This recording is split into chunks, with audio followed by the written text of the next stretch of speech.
On the way to planet Vegeta, Cooler contacts the spy who informed him about Frieza's intent to destroy the Saiyans and begins asking questions. Do you know why Frieza came to this decision? Last time I checked, the Saiyans were some of his best soldiers. They make up nearly half of his fighting force. Does he have any good reason to deal away with them? I don't know all the details, but from what I've been able to gather, it seems he's afraid of the legendary Super Saiyan.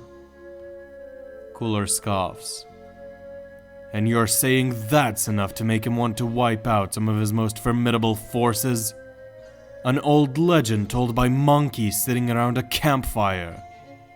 If this is true, then my brother is even more unfit to rule than I previously thought. When is he going to go through with this? He has already sent out an order for the Saiyans to go back to their planet. It's going to take a while for them all to return, so I assume we have at least a couple weeks left. I see. Thank you for informing me of the details. You have done well. Continue to monitor the situation.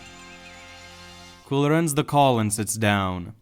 If his spy's information is correct, he should arrive on planet Vegeta just before Frieza blows it up. Cooler thinks over what to do when he gets there. He can't just challenge his brother or anything, he'll need to remain hidden. The young Emperor would like to snatch a few Saiyans to recruit into his army before they're blown to bits, but he also knows that he can't go down to planet Vegeta without Frieza's scouters picking up on his power signature. Same goes for the armored squadron. And if he sends some weaklings down there, they're unlikely to be able to convince any Saiyan to come along with them. It's a tricky situation. For now, Cooler decides to simply monitor the situation from the side. Once he arrives at planet Vegeta, he keeps his distance and watches on as Frieza charges a death ball. He contemplates on what to do. Perhaps he should go talk to Frieza and preoccupy him while the armored squadron goes down to the planet and gathers as many Saiyans as they can to bring aboard Cooler's ship? That seems like a possible strategy. Cooler is about to do just that when Salza informs him of an interesting development. A lone Saiyan pod is escaping from the planet. This piques Cooler's interest. He orders his men to give him an interior view of the spacecraft, and what he sees inside intrigues the young Emperor greatly. A Saiyan child, seemingly no more than a few years old at most. Well, well, what a surprise. Seems there is no need for Cooler to go talk to Frieza after all. He can just intercept this pod and take the child in. Cooler immediately begins thinking of the possibilities. As long as there is just one Saiyan remaining, he can reproduce with other species or be cloned, so the race as a whole would remain. And Cooler could have complete control of that race's growth. Not to mention the potential of the Saiyan himself. Getting to raise and mold a Saiyan from childhood is an excellent opportunity to create the perfect soldier. Strength and loyalty are some of the things Cooler values most, and instilling both of these into the child would be easy. Cooler orders his crew to intercept the pod and bring the kid to him. After Kakarot is brought into the ship, Cooler puts on a scouter and reads his power level. Upon seeing how low it is, he sighs. I was hoping to find a Saiyan elite, but I guess this'll have to do. What is your name, boy? Kakarot. And do you know what is happening right now? The young Saiyan takes a few moments to think. All I remember is my parents putting me into that thing. He points at the attack pod. Then I was inside, and now I'm here. I see. Your parents must have caught on to Frieza's schemes. Some smart Saiyans they were. Kakarot is confused. He doesn't understand what's happening or what Cooler is referring to. What do you mean?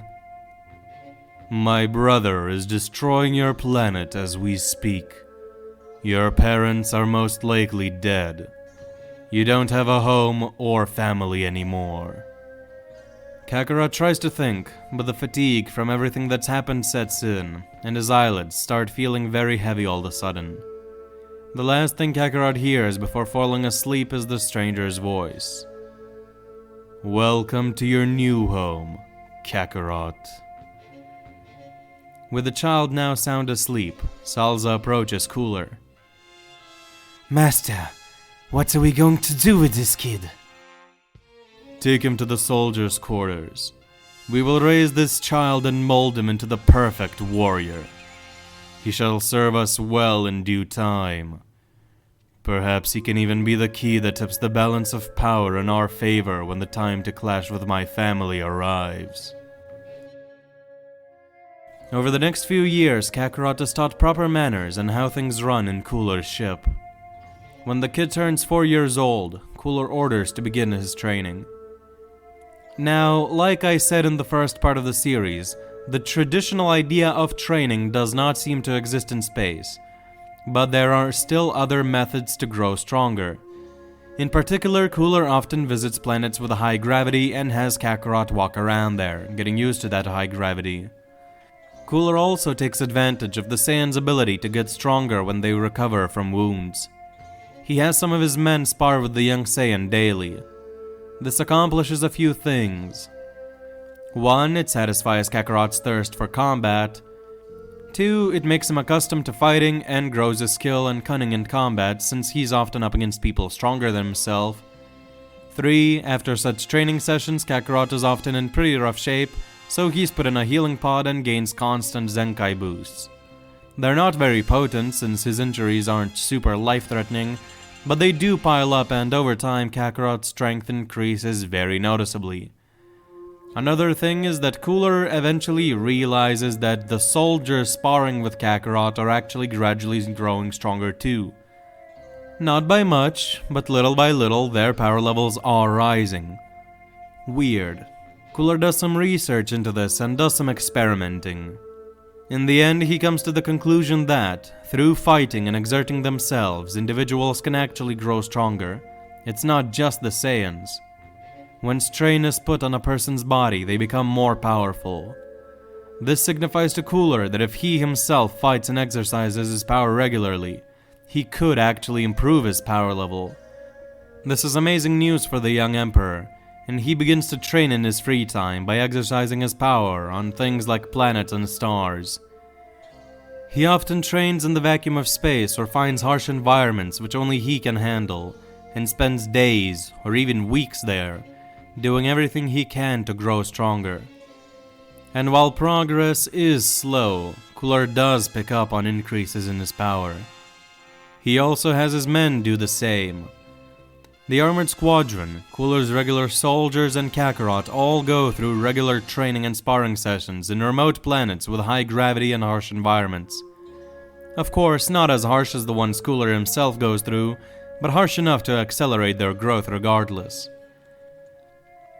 And through this, Kakarot gains constant Zenkai boosts due to having to adapt. It's quite remarkable, really. Eventually, the young Saiyan would become strong enough to spar with members of the Armored Squadron. And, as a result, both they and him would grow in strength. Kakarot might even learn some of their techniques, like Salza's energy blades or Nai's electric shock. Kakarot would also be educated in battle strategy and how to lead a unit properly, since Cooler intends to make him a high-ranking officer in his army one day. So it is essential that the Saiyan is able to understand and assess situations, as well as lead properly. But setting power levels and training aside for a moment, let's look at Kakarot's actual character. How does he develop here? The first thing to consider is that the kid never hits his head here, so he keeps what little memory he has of his parents. Due to this, he does not become pure of heart. He is a rowdy Saiyan child in this timeline, and when he grows up, he's not going to be the happy-go-lucky guy we know in the canon story. He'll be more akin to Bardock, if anything.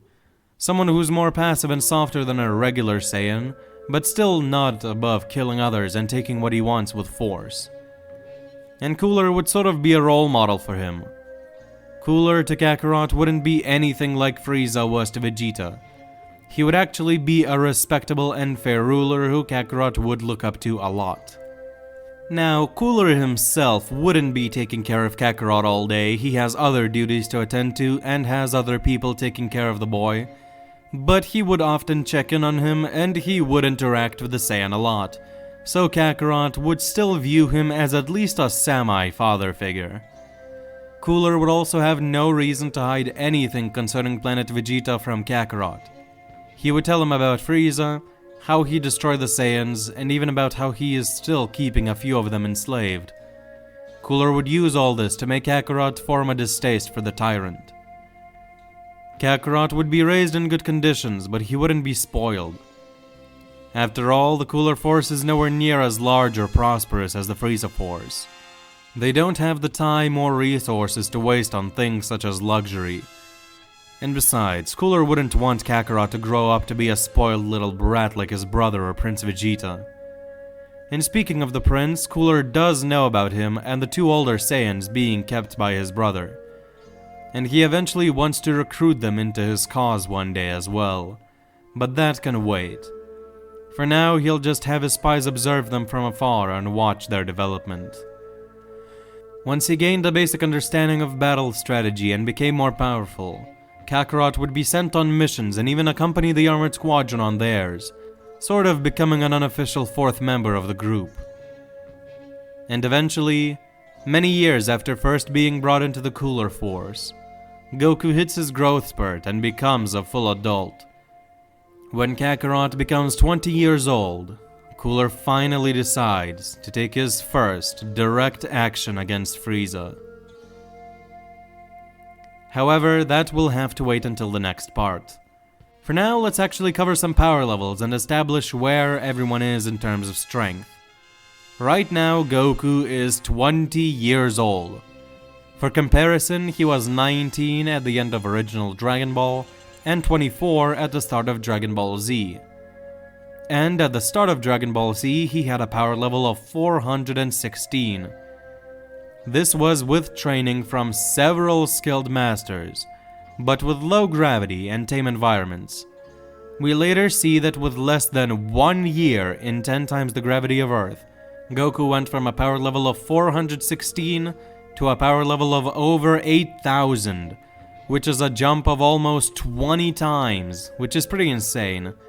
Now, I know that power levels aren't linear and all that, so technically the boost might not be just 20 times, it might be a lot more than that actually, but let's just go with 20 times, it doesn't really matter too much. And we know that Earthlings are generally considered to be weak by the standards of space, at least in OG Dragon Ball and early Dragon Ball Z.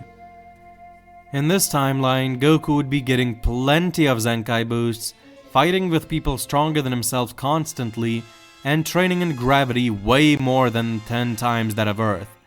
He would also be training in harsh environments, sort of like the hyperbolic time chamber. Honestly, the power level he'd have would be absolutely insane. So for plot reasons, I am only going to place him at 45,000 for the moment. Very powerful, above most members of the Ginyu Force, but not high enough to mess with the plot. For the Armored Squadron, originally their power levels were crazy high in the hundreds of thousands, and Salza could even take on Piccolo, who was fighting with second form Frieza very comfortably, so technically Salza could have a power level of over 1 million in the original. But here I want to make them rivals for the Ginyu Force, so let's say their power levels range from 50 to 40,000 as of right now. The average Cooler soldier would have a power level of around 2,000, which is actually more than Raditz at the start of Z. And as for everybody else, I am going to save their powers for later so as to not spoil too much of the plot, especially with Cooler himself. And yeah, that's about it for the video, so let me know if you enjoyed, and I hope you enjoyed. And I am terrible with outros, so see you next time. Goodbye.